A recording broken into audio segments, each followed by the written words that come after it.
प्रज्वलित जो वैराग्य पवन से, कर में धन को न भस्म करे। जिनकी ध्यान अभी से नभ में पहले हैं स्फुलिंग अरे। वह ध्यान दिवाकर जिनके ऊपर सदा सुशोभित है। कायोत्सर्ग रूप मुद्रा अरु जो विशाल तन धारी है। अष्ट कर्म के परम विजेता, उत्तम पुरुषों के स्वामी।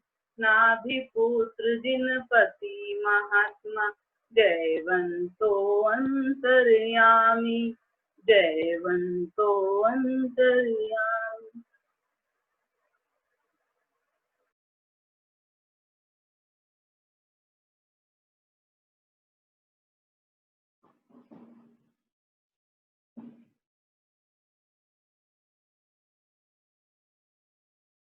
कल हमने ये खुजाल का पढ़ा था ना, ये खुजली खुजालने का सुख। संकेत ध्यान है क्या पढ़ा था अपन ने, बताओ। अग्नि के ऊपर भी खुजली, मतलब जो खुजली होने का जो ये होता है सुख, वो अग्नि के ऊपर भी ये करने से वो मतलब दुख रूप में प्रवृत्त ये होता है, परिवर्तित होता है। हाँ, क्या कहना ये चाहते हैं, ये उदाहरण है, वैसे ये सिद्धांत में भी समझा सकते हो कि सभी सुख सुखाभास है, उसमें मतलब दुख ही है, दुख रूपी है वो सभी सुख भी। क्या है देखो कि ये जैसे खुजली खुजालने पे जो पीड़ा होती है, और उस पीड़ा के प्रतिकार स्वरूप जब हम खुजली खुजालते हैं तो हमें सुख सरीखा लगता है।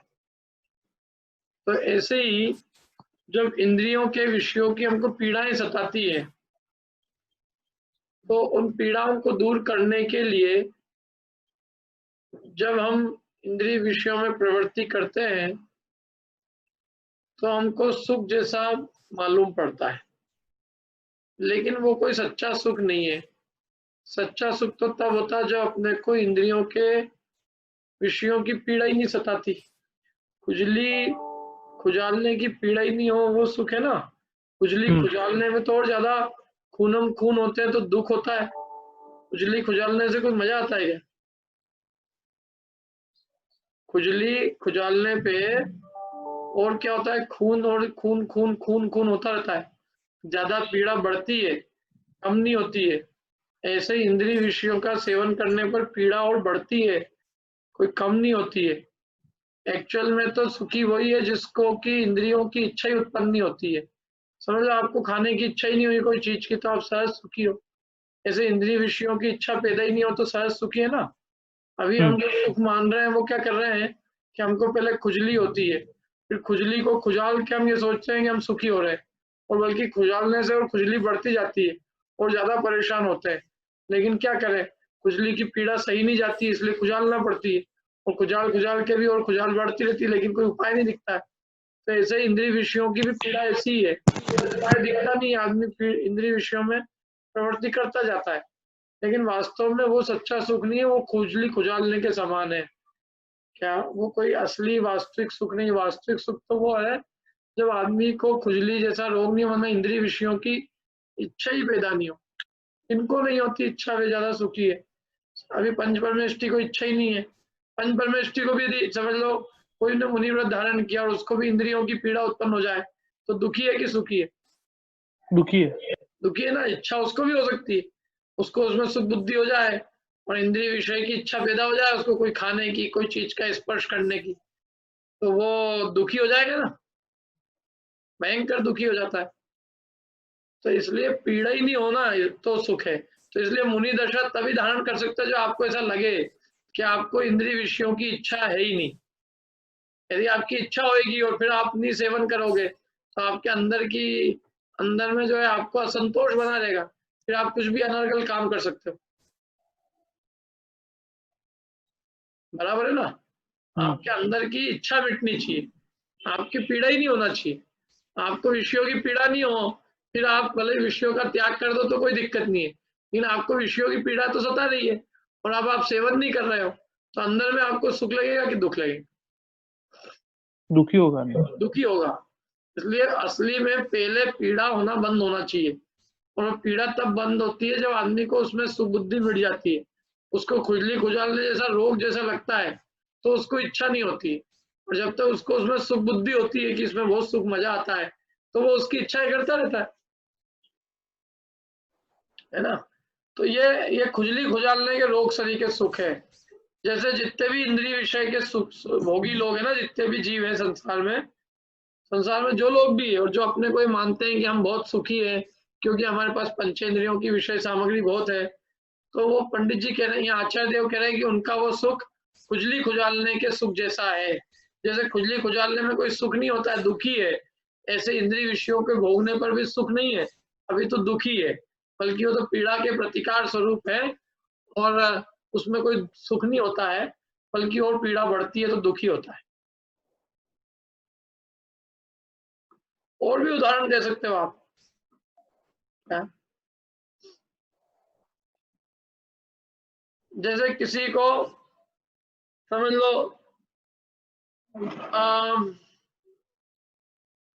किसी को कोई फुंसी है, फुंसी, तो फुंसी को खुजालने की इच्छाएं होती रहती है, ये इच्छा होती रहती है।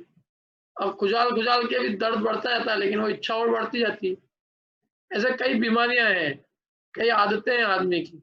जैसे अंगूठा चूसने की इच्छा होती है, क्या अंगूठा चूसने की इच्छा होती है तो अंगूठा चूसते जाता है, चूसते जाता है, चूसते जाता है, क्या मिलता है उस जिनके चूसने की आदत नहीं है वे सुखी है, कि जिनको अंगूठा चूसने की आदत होने पे अंगूठा चूसने को मिल रहा है वो सुखी है? बताओ। हम आप लोगों में यदि किसी की अंगूठा चूसने की आदत हो तो वो सुखी है, कि ये जिसको अंगूठा चूसने की आदत ही नहीं है वो सुखी है? क्यों? नहीं है वो। हाँ, कोई आदत अच्छी तो ही नहीं है, उस आदत से तो हम बल्कि जितनी जल्दी छूटे अच्छा है। क्या आदतें, ये तो बुरी आदत है ना, बुरी आदत लगने पे सुख कैसे होगा? जिसको आदत लगी नहीं है वो सुखी है, जिसको आदत बुरी लग गई है वो तो उससे परेशान है। बल्कि अभी समझ लो उसको इच्छा हो प्रवचन में भी, तो अब क्या करे, वीडियो बंद करके अंगूठा चूसेगा। करे क्या, आदमी बहुत परेशान होता है, जिसको जो इच्छा होती है ना वो इच्छा से त्रस्त होता है। अभी समझ लो जिसको खाने की इच्छा हो रही है, तो खाने की इच्छा है तो क्या करे आदमी, बताओ। अब खाने भूख तो लग रही है, तो वो क्लास को छोड़ के बीच में हम पहले वीडियो बंद करो और चालू हो जाए। घर की क्लास में एक तो यही सबसे बड़ा समस्या है, आदमी किचन में भी चले जाए तो अपने को पता नहीं चलेगी कहाँ है वो, अपन समझ रहे हैं कि प्रवचन सुन रहा है।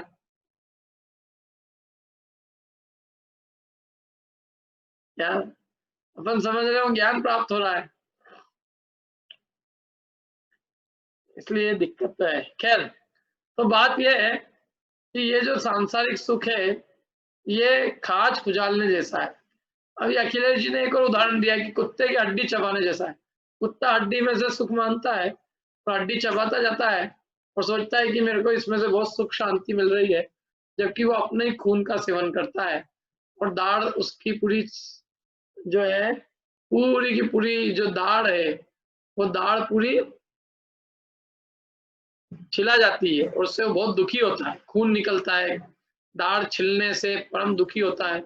इन क्या करें उसको, और हड्डी से ही ऐसा, हड्डी में ऐसी आसक्ति होती है। कभी देखना आप कुत्ते को हड्डी मिल जाए तो छोड़ता नहीं कुत्ता, ऐसी गंदी गंदी चीजों की लालसा है इन पर्यायों की, क्या करो। अब आगे चलते हैं अपन, कोई प्रश्न हो यहाँ तक तो पूछ लीजिए। किसी को लगता हो कि नहीं पंडित जी मजा तो इंद्रिय सुखों में ही है, कुछ भी कहो। क्यों?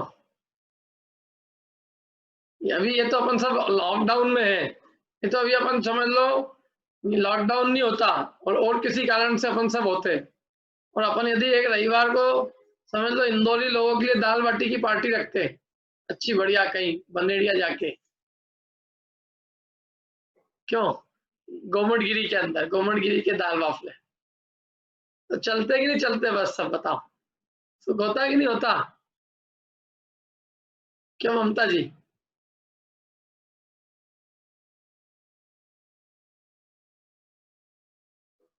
अपने अंतरंग की मान्यता बदलनी चाहिए। देखो, केवल कहने की बात नहीं है कि सुख नहीं है, वास्तव में हमें पीड़ा, इंद्रिय विषयों की पीड़ा का दुख दिखना चाहिए, और हमें दिखना चाहिए कि ये कोई सुख नहीं है, बल्कि ये सब पीड़ा के प्रतिकार है। ये पीड़ा ही नहीं हो तो सहज सुखी है। अब आगे कहते हैं, अपने स्वरूप को देखना ही समस्त उपदेश का असली तात्पर्य है। देखो, अपने स्वरूप को देखना ही सारे उपदेश का तात्पर्य है। आत्मा स्वं परमीक्षते यदि समम तेनेव संचेष्टते तस्माएव हितस्ततोऽपि च सुखी तस्यैव संबन्धभाक् तस्मिन्नेव गतो भवत्यविरता नन्दामृताम्भोनिधो किं चान्यत् सकलोपदेश निवहस्येत् तत्र हास्यं परम्।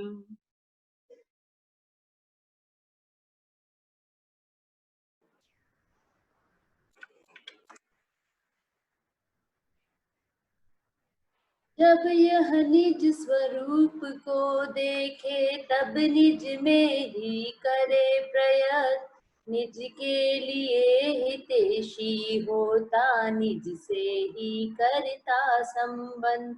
आनंदामृत सिंधु स्वरूप स्वयं में ही तब होता लीन, इससे अधिक कहे क्या सब उपदेशों का है सार यही। क्या कहा देखो, आत्मा स्वम परम, स्वम माने अपने को, परम माने उत्कृष्ट, ईक्षते, ईक्षते का मतलब देखता है। आत्मा जब अपने को परमीक्षते, अपने उत्कृष्ट स्वरूप को देखता है, यदि, यदि माने जब, यदि देखता है, तो तेनेव संचेष्टते, तो उसी तेनेव समम, उसी समय ही वो क्या करता है, उसके लिए चेष्टा करता है। जब आत्मा अपने निज को देखता है, तब वो अपने देखने के साथ ही, अपने निज स्वरूप के साथ ही वो क्या करता है, उसके लिए प्रयत्न भी करना प्रारंभ कर देता है। तस्माय, तस्माएव हितः, और तस्माएव हितः, अब तस्माय माने, तस्माय माने उसके, उसके लिए ही, किसके लिए, अपने स्वरूप के लिए ही, अपने स्वरूप के लिए, करता नहीं कर, तस्माय, तस्माय माने अपने स्वरूप के लिए, एव माने ही, हिता अपने स्वरूप के लिए हित रूप होता है, और ततोऽपि च सुखी, और ततो माने उसके बाद फिर वो सुखी बनता है अपने से ही, और तस्य एव संबंध भाग, उसका ही संबंधी होता है। माने जब आत्मा अपने को देखता है तो अपने लिए चेष्टा करता है, और अपने लिए हित स्वरूप हो जाता है, और अपने को अपने से ही सुखी होता है, और अपना ही संबंधी हो जाता है, और तस्मिन् एव गतो, और अपने में ही चला जाता है। कोई बता सकता है या क्या बताया, थोड़ा बहुत यदि थोड़ी सी संस्कृत मालूम हो तो एक बहुत बढ़िया चीज इसमें आपको दिखी होगी। क्या दिखा बताओ, एक सेकंड के लिए मैं आपको अवसर देता हूँ, बताओ इसमें क्या दिखा आपको। फिर से पढ़ता हूँ मैं, 2 लाइन 3 यहाँ तक है, उसमें कोई चीज है यहाँ तक। आत्मा स्वम परमीक्षते, आत्मा जब अपने को देखता है, यदि समम, उसी समय, तेने उसके द्वारा ही संचेष्टा करता है, उसके लिए ही हित है, और उसके बाद तत्वोऽपि च सुखी, और उससे ही सुखी होता है, और उसका ही संबंधी होता है, और उसमें ही चला जाता है। बोलो क्या चीज दिखी इसमें। हाँ, अनुराधा जी को दिख गई, और किसी को?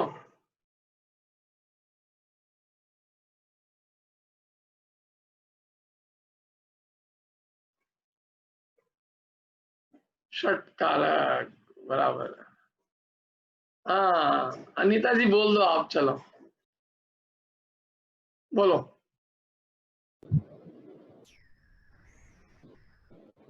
आत्मा निज मतलब क्या दिखता है इतना सा बता दो, क्या दिखता है इसमें, क्या है दिखा आपको? षटकारक। हाँ षटकारक है इसमें, ये बराबर बिल्कुल सही है। ये षटकारक है इसमें, आपको दिख रही है 6 षटकारक के अंदर 6 कारक दिख रहे हैं इसमें? ये तो सही से 6 कारक है, लेकिन देखो राम के रूप है। और किसी से कोई वो आवाज नहीं आ रही क्या? हिंदी वाले में फिर भी समझ आ रहे हैं। नहीं कोई बात नहीं, वो तो संस्कृत से तो कोई बिल्ले लोग ही समझेंगे, हिंदी तो ठीक है, संस्कृत कौन बताएगा? संस्कृत के षटकारक कोई बता सकता है कहाँ कैसे लगे यहाँ? राम के रूप क्या है वो सब केवल फॉरवर्ड करने के लिए है, देखने के लिए है, सही पढ़ने के लिए सही नहीं हो। अपने षटकारक लगा के बताओ, कौन बताएगा?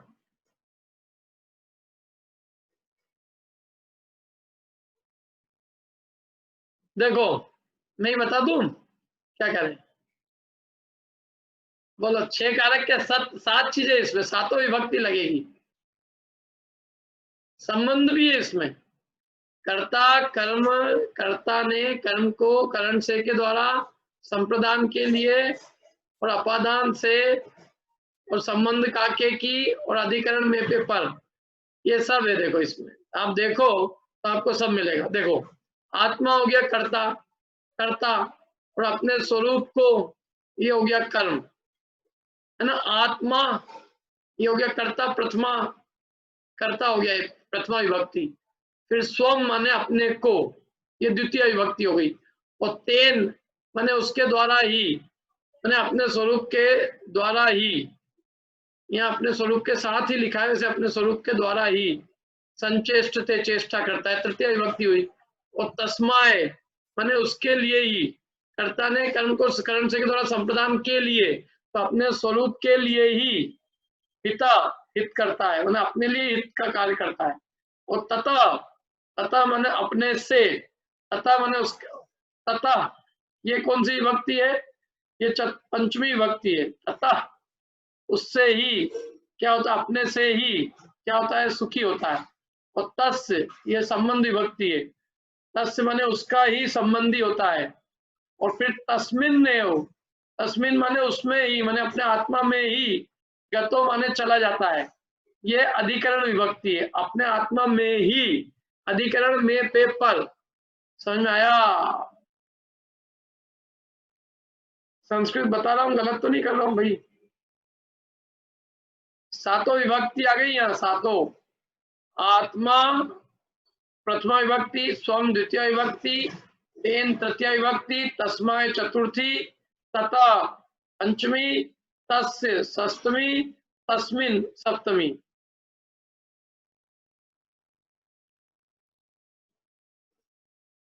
थोड़ी सी संस्कृत की जरूरत है, वैसे ज्यादा नहीं है। अब आप लोग की एक अलग से क्लास लेनी पड़ेगी, एक संस्कृत की स्पेशल, तो मजा आएगा फिर पढ़ने में। सर मैंने 7 चीजें उन्होंने आत्मा पे घटित की। क्या? कि आत्मा ही आत्मा को देखता है, आत्मा ही आत्मा के द्वारा प्रयत्न करता है, आत्मा ही आत्मा के लिए हितैषी होता है, आत्मा आत्मा से ही सुखी होता है, आत्मा आत्मा का ही संबंधी होता है, और आत्मा अपने में ही लीन हो जाता है। बोलो समय साल पढ़ रहे हैं अपन ये एक तरह से। क्या? एक अपने में ही सब कुछ है, ये जीव व्यर्थी पर बाहर देखता रहता है। मैंने 6 कारक और संबंधी विभक्ति, 7 विभक्ति अपने में ही घटित होती है, सब कुछ अपने में। तेरा जो कुछ है सब तेरे भीतर, बाह्य वस्तु में, अपनी निधि तो अपने में, बाहर में सब व्यर्थ प्रयास है। ठीक है, तस्मी नहीं होगा तो मैंने उसमें ही चले जाता है। तो भौती, क्या भौती माने होता है? क्या होता है? अविरत, अविरत माने निरंतर, आनंद अमृत अम्भो निधो, आनंद अमृत अम्भो, अम्भो माने समुद्र, आनंद अमृत रूपी समुद्र के निधि में, आनंद अमृत सिंधु की निधि में, आनंद अमृत सिंधु निधि में क्या होता है? लीन हो जाता है। किंच अन्य सकलोपदेश निवह, अन्य सकल है। किम च अन्यत्, अन्य क्या कहे, सकल उपदेश निवहस्य एतद रहस्यम परम, सारे उपदेश का ये ही एक परम रहस्य है, पूरे द्वादशांग का रहस्य यही है, अन्य और तुझे क्या कहे। क्या विरम अन्य, ये इसमें है ना, इसमें अमृत चंद्राचार्य देव के बार बार है, अलम कोला हलेना, अलम कोला हलेना, अलम अलम अलम। अब और क्या कहे, बस बस समझने वाला इतना में ही समझ जाएगा, खूब बोलने से भी क्या सिद्धि है। सारे उपदेश का रहस्य यही है, देखो मिला ना, सकल उपदेश निवहस्य एतद रहस्यम परम, सारे उपदेश का ये परम रहस्य है, अन्य और तुझे क्या कहे। ठीक है, पढ़ो, कौन पढ़ेगा।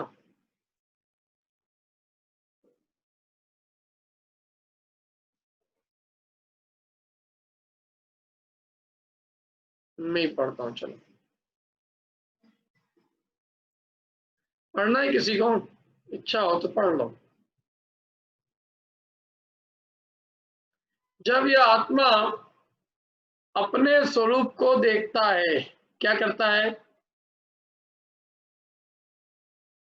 जब यह आत्मा अपने स्वरूप को देखता है, तब स्वयं अपने स्वरूप के साथ ही चेष्टा करता है, अपने स्वरूप के लिए ही हित स्वरूप बनता है, अपने से ही सुखी होता है, अपना ही संबंधी होता है, तथा निरंतर आनंद रूप अमृत के समुद्र स्वरूप अपने स्वरूप में ही लीन होता है।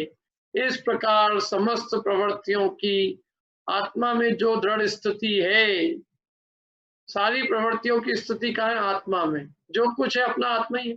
आत्मा कोई मुक्ति प्राप्त करना, आत्मा कोई अपने में लीन होना, एक्चुअल में सारा खेल अपना निज का ही है। निज को ही सुखी होना है तो सब निज में ही, निज के लिए निज से निज का कार्य होगा। इसलिए जो कुछ प्रवृत्ति है वो सब आत्मा में ही है। इसलिए आत्मा की जो सारी प्रवृत्तियों की जो स्थिति, सारी प्रवृत्तियों की आत्मा में जो दृढ़ स्थिति है, यही समस्त उपदेश का क्या है, असली तात्पर्य है। देखो सारे द्वादशांग का सार यही है कि भैया सारी प्रवृत्तियों को अपने आत्मा में तन्मय कर दो। क्या द्वादशांग का सार यही है, क्या सार है कि सारा जो कुछ भी प्रवृत्ति है अपनी, सारी प्रवृत्तियों को अपने आत्मा में लीन कर दो, अपनी आत्मा में दृढ़ रूप से स्थिर हो जाओ, यही सारी प्रवृत्ति का सार है, यही समस्त उपदेश का असली तात्पर्य है। इसके अतिरिक्त और कुछ नहीं है। पूरी सिद्ध भगवान के पास भी है, सॉरी सिमंदर भगवान के पास भी हम जाएंगे ना, तो भी वहां भी हमें यही उपदेश प्राप्त होगा। सारे द्वादशांग का सार यही है। हम चाहे तीर्थंकर के समोषण में बैठ के सुने, चाहे गणधर परमेष्ठी के मुखारविंद से सुने, चाहे अन्य आचार्य भगवंतों के मुख से सुने, पूरा द्वादशांग का सार यही है, इसके अतिरिक्त और कुछ नहीं है। क्या सार है, क्या सार है, बोलो। यही है सारा सार कि अपना निस्वरूप ही अपना है, उसी में अपनापन करना, उसी का ध्यान करना और उसी में लीन होना, वही मुक्ति प्राप्त करने का सच्चा उपाय।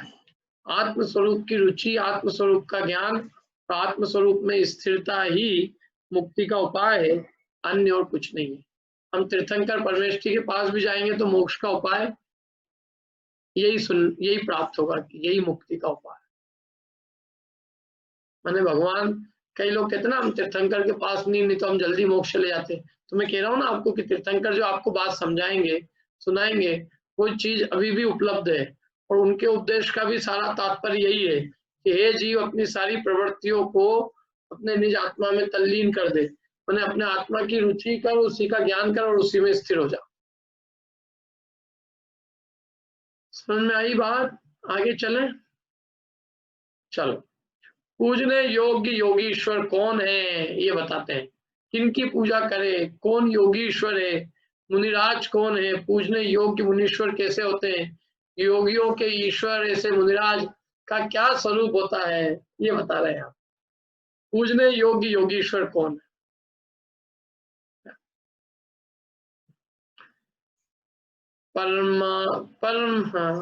समय साराय परमानंदाब्ज रसम सकल विकल्पान्य सुमना सस्त्यक्त्वा योगी स यस्य भजते तिमिता अंतःकरण षट चरण।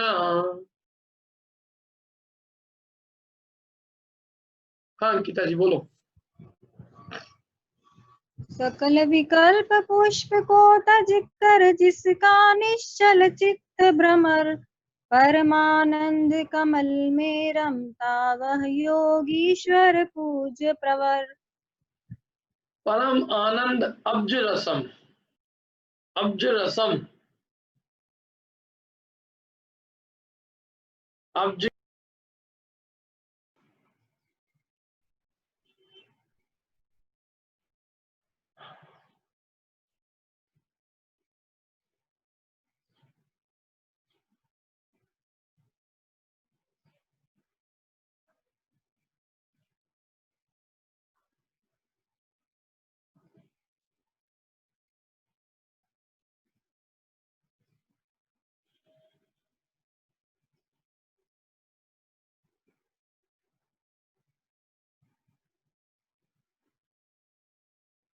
परम आनंद अब्ज रसम, परमानंदाब्ज रसम। परमानंद अब्ज, अब्ज रस होता है, माने अब्ज एक्चुअल में यहाँ कह रहे हैं कमल को, है ना, अंतःकरण षट चरण। अब्ज रसम तो कमल के रस को, कैसा है वो, परमानंद रूप कमल के रस को। सकल विकल्पा अन्य, अन्य जितने भी विकल्प है, और अन्य सुमनस, अन्य सुमनस, अन्य जितने भी विकल्प है, क्या उन सब अन्य विकल्पों को त्यक्त्वा, अन्य त्याग कर, जो परमानंद रूपी कमल के रस में रमता है, योगी, जो योगी, स यस्य भजते, जो उसको भजता है, तिमित, तिमित अंतःकरण षट चरण। षट चरण किसको कहते हैं मालूम ना? षट चरण किसका नाम है बताओ? षट चरण कहते हैं भौरे को। षट चरण भौरे का पर्यायवाची शब्द है। तो षट चरण माने भौरा, जब अंतःकरण माने, अंतःकरण माने मन, तो मन रूपी भौरा तिमित, अस्तिमित, अस्तिमित, अस्तिम, अस्तिमिता, अस्तिमिता, अंतः,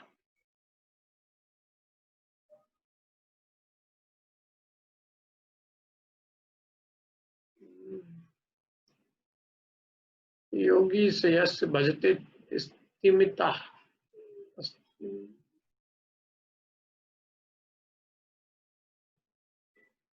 स्तिमिता मतलब निश्चल है, अंत निश्चल, निश्चल तो प्राय गया। स्तिमिता का क्या अर्थ है? योगी से यस्य भजते स्तिमिता, ये देखना पड़ेगा एक मिनट, इसका अर्थ क्या है। हिंदी पढ़ लेते अपन तो सीधे डायरेक्ट अभी इसका। वैसे तो खैर हो गया ये अपना, कि जो मतलब मन रूपी भौरा सारे अन्य विकल्पों को त्याग कर और परमानंद रूपी रस में जब मग्न होता है, लीन होता है, तो वह योगीश्वर जो है भजते माने पूजने योग्य है। क्या? जिस योगी का निश्चल मन रूपी भ्रमर समस्त विकल्प रूपी अन्य फूलों को छोड़कर उत्कृष्ट आनंद के धारी शुद्धात्म रूपी कमल के रस का सेवन करता है, वही योगेश्वर पूजने योग्य है। कितना अच्छा लिखा है बताओ, है? अस्तिमिता, अंतःकरण,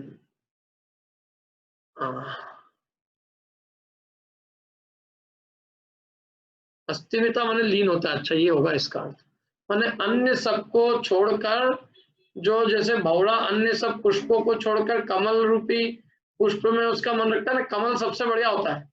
और क्या होता है, भौरा और फूलों में जाके क्या करना, और फूलों में इतना मजा नहीं आएगा जितना कमल के फूल में मजा आता है।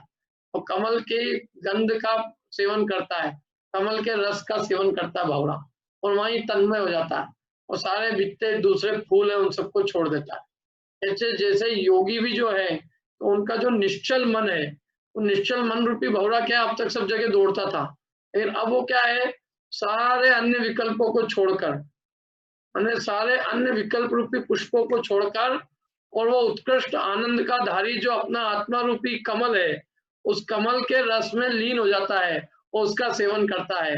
तो जिस योगी का चित्त अपने शुद्धात्मा रूपी रस का सेवन करता है, वो योगीश्वर पूजने योग्य। देखो, योगीश्वर के पास जाओ और योगीश्वर यदि हमें शुद्धात्मा के रस में नहीं डुबाए तो वो योगीश्वर भी कैसे। योगीश्वर का तो काम ही यही है कि जिस रस का वे पान कर रहे हैं हमें भी उस रस में डुबो दे। वे स्वयं भी शुद्धात्मा रूपी रस का सेवन करते हैं और अन्य भव्य जीवों को भी यही कहते हैं कि हे भव्य जीवो, तुम भी इस रस का आस्वादन करो। यही रस जो है संसार के सब रसों को छोड़ने का उपाय है। समझ में आया ना। जब वे वो देखो, अपने को यहाँ जितने भी आचार्यों का अपन उपदेश पढ़ते हैं, ग्रंथ पढ़ते हैं, सबने काय की प्रेरणा दी है बता। सबने एक यही प्रेरणा दी है कि हे जीव, तू अपने आत्म स्वरूप रूपी कमल में रम, तो अपने निस्वरूप में रम। अभी ऊपर पहले भी जो षटकारक विभक्ति और 7 विभक्ति लगी थी, वो भी आत्मा पे लगी थी। यहाँ पुनः वही बात कही। लोग कहते हैं आप पूर्वाचार्य, पर पूर्वाचार्यों ने आत्मा के अलावा अन्य और कोई में लीन होने के लिए कहा ही नहीं। क्या? इसलिए जो हमें अपने निस्वरूप में रमने का कहे, क्योंकि आनंद और आनंद वही मिलेगा, और संसार से तिरने का उपाय एकमात्र वही है। और बाकी जितनी बातें हैं वो सब संसार परिभ्रमण के लिए है। एक निस्वरूप की रमणता ही संसार से तिरने का उपाय है। तो वही योगीश्वर पूज्य है जो स्वयं भी अपने शुद्धात्मा का आस्वादन करते हैं और अपने अन्य भक्त जन को भी उसी शुद्धात्मा के रसास्वादन करने की प्रेरणा देते हैं। उनके पास जाओ तो वे भी यही कहते हैं कि हम भी अपने आत्मा के रस को भोग रहे हैं, तुम भी अपने निजात्मा के रस को भोगो, तो ही तुम्हें आनंद आएगा। अन्य कोई उपाय आनंद का नहीं है। हमारी भक्ति से आनंद नहीं आएगा, हमारी वैयावृत्ति से आनंद नहीं आएगा। तुमको यदि आनंद आएगा तो तुम्हें अपने निशुद्धात्मा में रमण करने से आएगा। देखो भावार्थ पढ़ते हैं।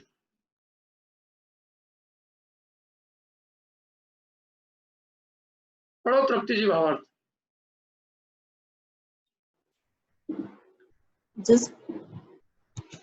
जिस प्रकार भ्रमर समस्त अन्य पुष्पों को छोड़कर कमल के रस का आस्वादन करता है, उसी प्रकार जो मुनि समस्त विकल्पों को छोड़कर शुद्धात्मा का आस्वादन करते हैं, वे ही भव्य जीवों के द्वारा पूजने योग्य है। हाँ, ये सब तो विकल्प जाल है जी।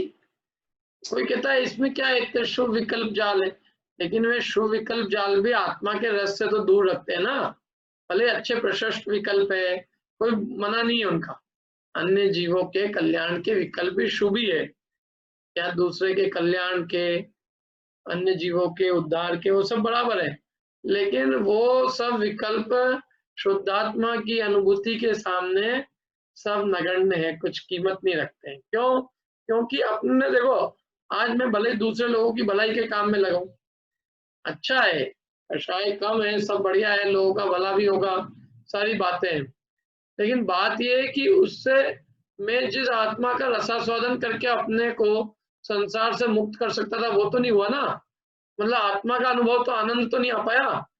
क्या? जिसको कहें भले ही आपने आज दाल रोटी खाई, मजा आया, लेकिन आज आप जहाँ आपकी रसोई की पार्टी थी, आज आप उससे तो वंचित हो गए ना। क्यों? हम भले ही कितने घर में खूब बना के खा रहे हैं, लेकिन फिर भी जो रसोइयों में जा जाके 10-10 पकवान खा के आते, उससे तो वंचित ही रहे ना। तो शादी की थोड़ी नहीं कोई कंपैरिजन कर सकते हैं क्या? क्यों तृप्ति जी, आप कितने घर में बनाओ, लेकिन वो शादी की पार्टी से थोड़ी उसकी कंपैरिजन हो सकती। वहां तो 25 स्टॉल लगते हैं, अलग चीजें, उसकी बात ही अलग है। केवल लौकिक उदाहरण है मोटा मोटा। तो भले ही कोई जीव अन्य शुभाचरण रूप अच्छे मंद कषाय रूप विकल्पों में लगे, कम आकुलता रूप विकल्पों में लगे, लेकिन उसकी शुद्धात्मा के आनंद रूपी समुद्र से तुलना तो ही नहीं की जा सकती। उस आनंद से उसका क्या किया जा सकता है कंपैरिजन। भले आपने चलो पाप में नहीं रह में, पुण्य में ही लगे में हो, पुण्य के कार्यों में ही प्रवृत्ति कर रहे हो, लेकिन फिर भी जो शुद्धात्मा की अनुभूति रूप कार्य करना था वो तो नहीं हुआ ना। उसके सामने तो वो फिर सब कोई ज्यादा कीमत नहीं रखते हैं। थोड़ी कम कषाय हुई है, थोड़ा घर में तुमने थोड़ा अच्छा बना लिया, लेकिन वो कभी भी उसकी तुलना नहीं कर सकते। ऐसे ही आत्मा के आनंद का रसास्वादन नहीं चखा, भले हम पूरे जीवन भर शुभोपयोग करते रहे, सबका भला किया, सबने अच्छा भी कहा, देवगति भी चले गए, लेकिन जो इस पर्याय में आके आत्मा का रस भोगना था वो तो रह गया ना। इसलिए उन्होंने कहा जैसे भ्रमर सारे पुष्पों को छोड़कर अन्य सारे विकल्प छोड़ देता है, फिर वो भ्रमर। देखो अपने को क्या है जिंदगी में, ये चूज करना पड़ेगा। क्या चूज करना पड़ेगा कि बेस्ट क्या है, बेस्ट। यद्यपि और भी बहुत सारे काम अच्छे हैं, जैसे गोरक्षा, पशुपालन, है ना, अभी समझ लो मनुष्यों को आजीविका से लगाना, नौकरी से लगाना, ये सब काम भी कोई बुरे नहीं कह रहा हूं मैं, लेकिन अपने को सब कामों में सबसे अच्छा अपने लिए क्या है वो अपने को चुनना पड़ेगा, नहीं चुनना पड़ेगा है? क्योंकि ये सब काम तो हमने पहले भी अनंत बार किए। हमें वो कार्य चुनना पड़ेगा जिससे हमारे संसार का अभाव, जो काम हमने आज तक नहीं किया है, तो वो काम है अपने आत्मा की आराधना। अब आप देखो बाजार में आप जाते हो तो ऐसे तो आप किसी की भी आप कोई भी सब्जी लोगे तो थोड़ा बहुत तो रस आएगा ही उसमें, ऐसा तो है नहीं कि बिल्कुल फोक रहेगी। लेकिन फिर भी आप क्या चाहते हो, हम जाते हो तो आप ये चाहते हो ना कि सबसे बेस्ट क्वालिटी मिले अपने।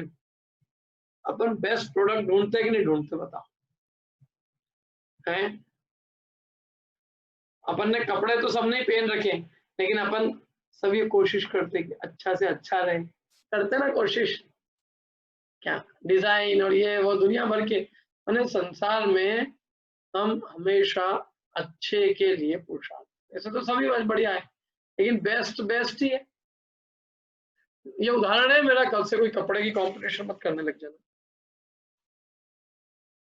तो ऐसे ही जो है, यद्यपि संसार में ये सब पुण्य के कार्य भी भले हैं, कोई मना नहीं है, ठीक है, अच्छे हैं, देवगति के कारण नरक आदि नहीं मिलेगी, दुर्गति में नहीं जाओगे, लेकिन मुक्ति का कारण तो अपने को चुनना पड़ेगा। जैसे कमल को भले ही दूसरे पुष्पों में भी रस मिलता है, लेकिन जो रस कमल के अंदर आता है वो रस अन्य पुष्पों में नहीं आता, इसलिए वो कमल के रस के सामने अन्य सब पुष्पों को छोड़कर और कमल के रस का आस्वादन करता। उसी प्रकार जो मुनि समस्त विकल्पों को छोड़कर शुद्धात्मा का आस्वादन करते हैं, वे ही मुनिराज भव्य जीवों द्वारा पूजने योग्य है। वे मुनिराज तो भव्य जीवों के द्वारा कैसे हैं, पूजने योग्य है, जो अन्य दुनिया के सब विकल्प छोड़कर उन्होंने बेस्ट चीज चुनी। क्या चुनी? अपने शुद्धात्मा का आस्वादन करना। तो वो जो करते हैं, जो योगी अपने शुद्धात्मा का आस्वादन करते हैं, उसका रसास्वादन करते हैं, अनुभव करते हैं, वे ही मुनिराज भव्य जीवों के द्वारा पूजने योग्य है। वे ही पूजने योग्य है, क्योंकि वे स्वयं भी आनंद में लीन है और अन्य को भी आनंद की प्राप्ति में निमित्त होते हैं, इसलिए वे अन्य जीवों के द्वारा पूजने योग्य। जब निज आत्म अनुभव आवे तब और कछु न सुहावे, और जब और कछु सुहावे तो आत्म अनुभव ना आवे। सीधी सी बात है। क्या? जब निज आत्म अनुभव आवे तो और कछु न सुहावे। फेसबुक, व्हाट्सएप सब विघटे। क्या? फेसबुक व्हाट्सएप चैनल विघटे,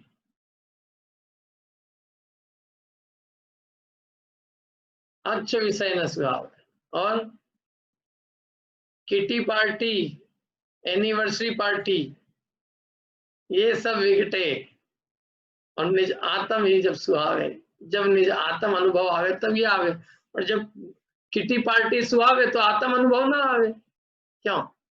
जब व्हाट्सएप फेसबुक सुहावे तो आत्म अनुभव ना आवे, जब आत्म अनुभव आवे तो व्हाट्सएप ना सुहावे, मोबाइल ना सुहावे। एक ही चीज सुहाएगी क्यों? आजकल एक्चुअल में इसमें मोबाइल में एक फंक्शन आता है कि आप अपने कितना दिन आपने दिन भर में मोबाइल पे दिया, स्क्रीन टाइम आता है, उसमें देखना अपन जितने घंटे अपन स्वाध्याय सुनते हैं उतने घंटे, उससे ज्यादा टाइम तो अपन उसमें नहीं दे रहे हैं। स्क्रीन टाइम आता है, उसमें आपने ध्यान दिया हो, किसी ने ध्यान दिया, किसी ने मोबाइल में आता है कि आपने कितने घंटे दिए, उसमें कितने घंटे आप उस पर लगे रहे, ऐसा एक फंक्शन है उसके अंदर क्या। तो उससे अपन अपनी स्थिति देख सकते हैं कि अपन कहाँ खड़े हैं क्या। मेरी तो कभी कभी इच्छा होती है इसका किस तरह से अपन इससे विरत कैसे हो जाए पूरी तरह से।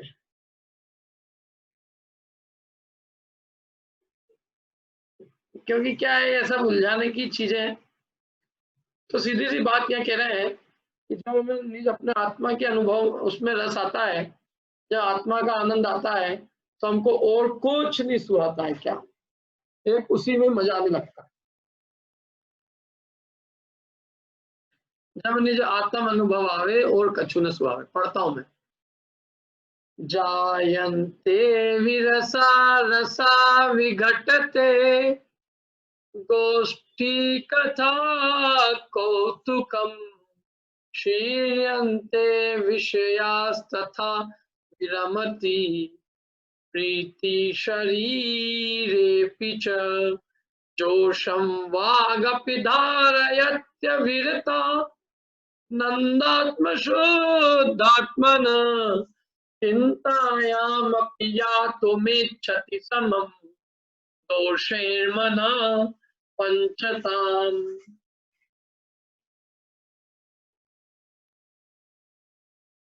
पढ़िए।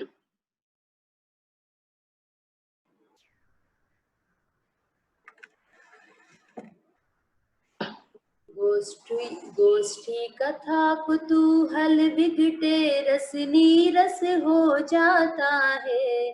तन के प्रति भी प्रीति विरमती विषय वासना मिटती है। वचन मौन धारण कर ले मृत्यु वरना चाहे। अनुभव की क्या बात करे ये सब होता बस चिंतन से। हाँ, ये भजन याद है इसको, किसके ऊपर किसी को? जब निज आत्म अनुभव आवे तब और कछु न सुहावे गोष्ठी कथा कुतूहल विघटे। बोलो अनुराधा जी, बोलो। अनुराधा जी, आपका नंबर भी चाहिए था हमारे क्लास वालों को। हमारे आज माला जी कह रही थी सुबह, अनुराधा जी से मेरे को एक बार बात करनी, बोले उनका ज्ञान बहुत अच्छा है। हमारे माला जी को नंबर दे देना आपका। हाँ सर, बोलो सर। सुनाया क्या भजन? हाँ सुनाओ ना। एक दिन सुनाया था पूरा सुनाया था क्या? थोड़ा और सुना दो, 2-4 लाइनें। जब निज आत्म अनुभव आवे तो और न कछु सुहावे। रस नीरस हो जात तत्क्षण अक्ष विषय नहीं भावे। जब निज आत्म अनुभव आवे गोष्ठी कथा को तूहल विघटे उद्गल प्रीति न सावे। राग दोष युत चपल पक्ष जुत मन पंछी मर जावे। जब निज आत्म अनुभव आवे ज्ञानानंद सुधारस उमगे घट अंतर न समावे। भाग चंद ऐसो अनुभव को हाथ जोर सिर नावे। जब निज आत्म अनुभव आवे। बराबर, बहुत बढ़िया। बिल्कुल। देखो ये भजन जो है ना, मेरे को लगता है यहीं से लिया गया है। ये जो भजन बनाया ना भागचंद जी ने, ये भजन इसी गाथा से बनाया है। देखो पढ़ते हैं अपन इसको।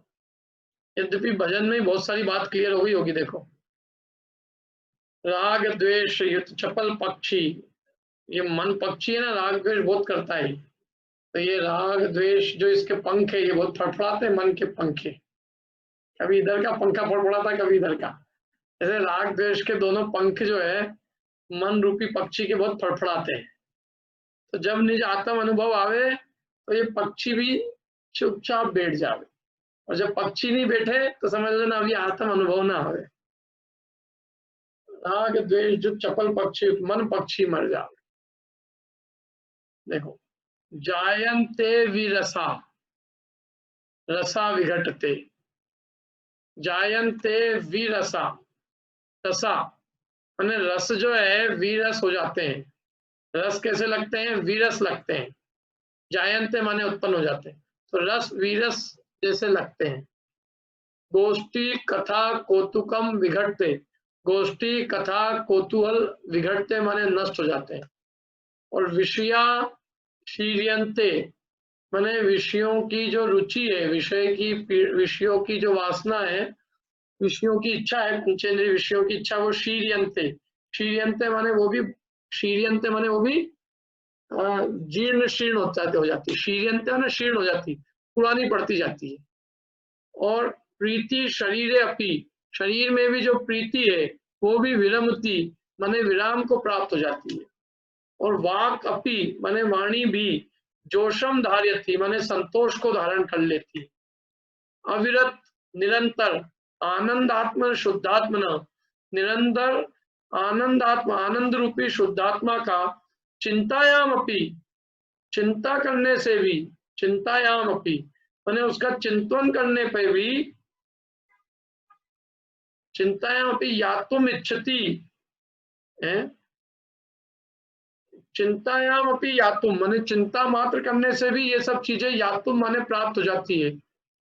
दोषई मना पंचताम, मना पंचताम माने जो मन रूपी दोषई, दोषों से युक्त जो मन है वो भी पंचताम माने, पंचताम माने पंचभूत को प्राप्त हो जाता है। माने पंचभूत मतलब समझे आप? पंचताम माने मृत्यु को प्राप्त हो जाता है। माने दोषों के साथ मन भी मरण को प्राप्त हो जाता है। क्या? इच्छति या तुम शुद्धात्मना चिंता, या इसकी चिंता मात्र से जब ये सब चीजें प्राप्त हो जाती है तो उसकी इच्छति समम, उसकी इच्छा तो हमेशा निरंतर करनी चाहिए। मतलब किसकी इच्छा करनी चाहिए? शुद्धात्मा की निरंतर भावना करनी चाहिए। जब शुद्धात्मा की केवल चिंतन करने पर ये सब कार्य हो जाते हैं तो फिर उसको स्वयं, उसको साक्षात प्राप्त करने की तो बात ही क्या है। समझ में आए ना? ये तो ये कह रहे हैं शुद्धात्मा की प्राप्ति तो दूर रहे। देखो क्या कह रहे हैं आचार्य, कहते हैं कि परमानंद स्वरूप शुद्धात्मा की प्राप्ति तो दूर ही रहो, केवल उसकी चिंता माने विचार करने पर ही रस नीरस हो जाते हैं, माने श्रृंगार आदि रस नीरस हो जाते हैं। देखो एक बात है कि यदि आप इतना सब सुन के आत्मा की रुचि, इतना आत्मा का धर्मो, आत्मा की निरंतर चर्चा सुन के, और शरीर की इतनी निंदा सुन के, पंचेंद्रिय के विषयों की निंदा, संसार शरीर भोगों की निंदा है, और आत्मा की इतनी महिमा निरंतर गाई जाए, और उसके सुन के भी कोई आदमी फिर भी अभी भी वही सब श्रृंगार करने में है, पूरा सज धज के आने में, तो वो रुचि अब तो कम हो ही जानी चाहिए ना, नहीं हो जानी चाहिए। चलो पूरा, अब पूरा तुम कहते हैं चलो ठीक है, अब तुम्हारे को समाज के बीच रहना है तो व्यवस्थित रहेंगे, लेकिन फिर भी वो जो पहले जैसी जो रुचि थी वो रुचि मिट जाना चाहिए। ये उसका फल है भाई। ये सब अपने को आकुलता रूप दिखने चाहिए। ये सब क्या है? ये तैयार होना माने मृत्यु लगना चाहिए, उसमें आनंद नहीं आना चाहिए, मजबूरी है क्या। देखो एक बात हो रही है वैसे भी कि अब ये जैसे विवाह आदि कार्यों में तो फिर भी आदमी की मजबूरी समझ में आती है, लेकिन मंदिर में सज धज के आने में क्या मजबूरी है आदमी की? है हमारे यहाँ तो मंदिर ऐसा है जिसमें ऐसा लगता है कभी कभी मेरे को कि यहाँ जो है ना मिस इंडिया कंपटीशन चल रही। तो किसके लिए? मैंने कहा जज में हूँ क्या? पंडित को जज बना रखा है कि तुमने भगवान को जज बना रखा? जज कौन है यहाँ? जो तुम्हारा सबका निर्णय करेंगे कि कौन यहाँ पे मिस इंडिया है? मतलब मंदिर तो इतनी अच्छी जगह है कि वहाँ अच्छे बिल्कुल सादगी से राग रंग को छोड़कर एकदम सिंपल रीति से चले जाओ। मंदिर जाने में कोई विकल्प नहीं होना चाहिए कि अरे अपन ने ये नहीं लगाया, वो नहीं किया, ये नहीं किया। ये सब तो निकाल के जाना चाहिए और सिंपल जो भी वस्त्र है अपने वो पहन के चले गए हैं। मंदिर कोई कपड़े दिखाने की जगह है क्या? बताओ। तो मंदिर को भी नहीं छोड़ेंगे तो कहाँ हम वीतरागता को प्राप्त करेंगे? तो इसलिए अन्य ये सब श्रृंगार आदि के रस मिट जाने चाहिए। अब पूर्व अवस्था में थे अज्ञान में, चलो अपने को अज्ञान में बहुत सब शोक चढ़ते थे, बहुत ही अपने अंदर में मिथ्या विकल्प उत्पन्न होते थे। लेकिन अब ये समझने के बाद, इतना ज्ञान होने के बाद भी फिर आदमी की वैसी प्रवृत्ति रहे तो फिर लोग भी कहने लग जाते हैं कि यार ये तो अम्मा जी तो अपने से भी ज्यादा करके आती है, स्वाध्याय भी रोज जाती है दोनों टाइम, और तैयार होने में देखो अच्छे अच्छे जवानों को पीछे छोड़ रही है। तो वो मतलब एक हास्यास्पद हो जाती है ना स्थिति।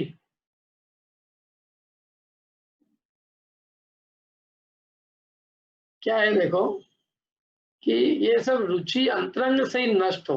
नहीं तो क्या होता है अंदर में बहुत लोगों को क्या है, मैंने देखा जब तक तत्व ज्ञान नहीं होता है ना, और यदि दबाए भी सही तो फिर वो कहीं घूमने उमने जाते ना तो पूरी डबल रीति से निकालेंगे। तो ये दबी हुई नहीं हो अपने अंदर में, उससे सुबुद्धि मिटे। जैसे घरों में क्या, कई घरों में ऐसा है कि महिलाएं जो है वो बिल्कुल साड़ी में ही रहेंगी, तो जब उनको घूमने को मिलता है ना तो वो फिर वो पूरी अपनी शक्ति लगा के बोले अब तो चाहे जो करो, जो कुछ करना।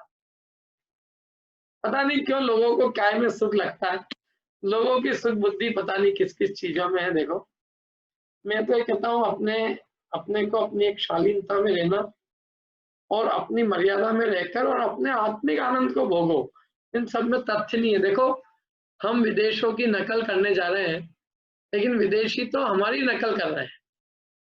हमारी जो साड़ी वाली जो ड्रेस है ना वो पूरे विश्व की अद्भुत ड्रेस है क्या, लेकिन अपने यहाँ की महिलाओं को पता नहीं क्या चढ़ती है?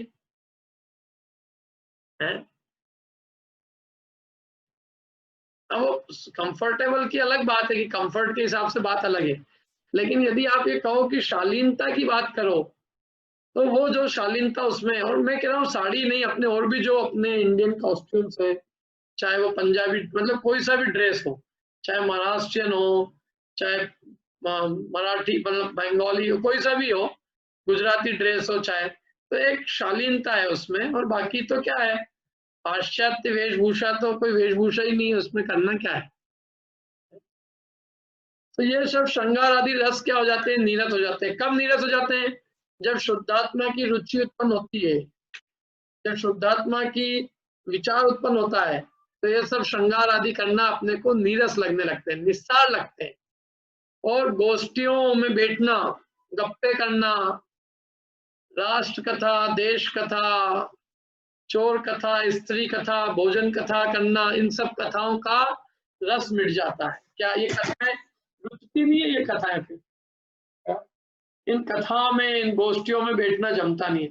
पहले दोस्तों के साथ 11-11 बजे तक गप्पे लगाते हो, लेकिन अब 5 मिनट भी उनसे बात करना रुचता नहीं।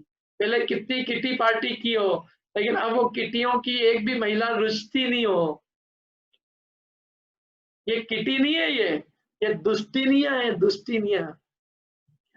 ये किटी का है कि किटी पार्टी की महिलाएं सबसे गई बीती महिलाएं होती है।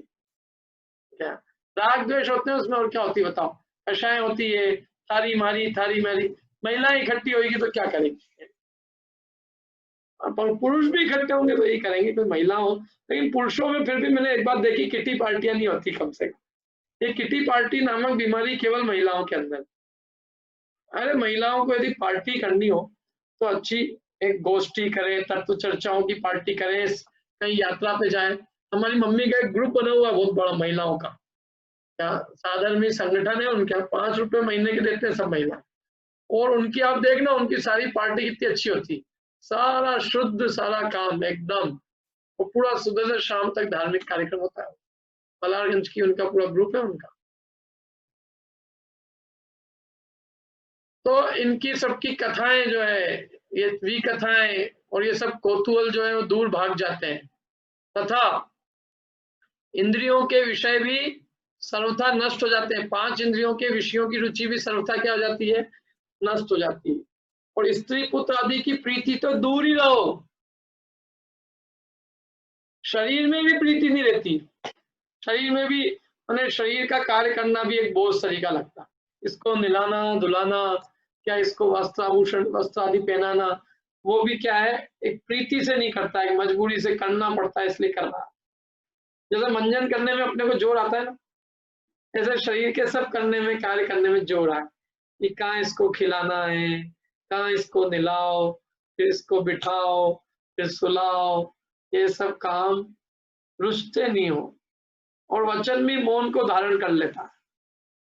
और समस्त राग द्वेष आदि दोषों के साथ मन भी विनाश को प्राप्त हो जाता है। मन में भी जो राग द्वेष रूपी दोष है वो सब क्या हो जाते हैं, नष्ट हो जाते हैं। तो जब आत्मा की विचार मात्र करने से यह सब चीजें हो जाती है, तो उस आत्मा में निमग्न होने का फल तो फिर क्या है। इसलिए भव्य जीवों को चाहिए कि वे शुद्धात्मा की चिंता में ही क्या रहे, निमग्न रहे, अपने शुद्धात्म स्वरूप में ही लीन रहे, अपने निज आत्मा में ही लीन रहे। क्योंकि जब आत्मा के चिंतन मात्र से ये सब चीजें हो जाती है, तो उस आत्म स्वरूप में ही लीन हो जाएंगे, तो मुक्ति कितनी दूर है, निकट ही है। ठीक है, तो आपको प्रश्न हो तो पूछ लीजिए।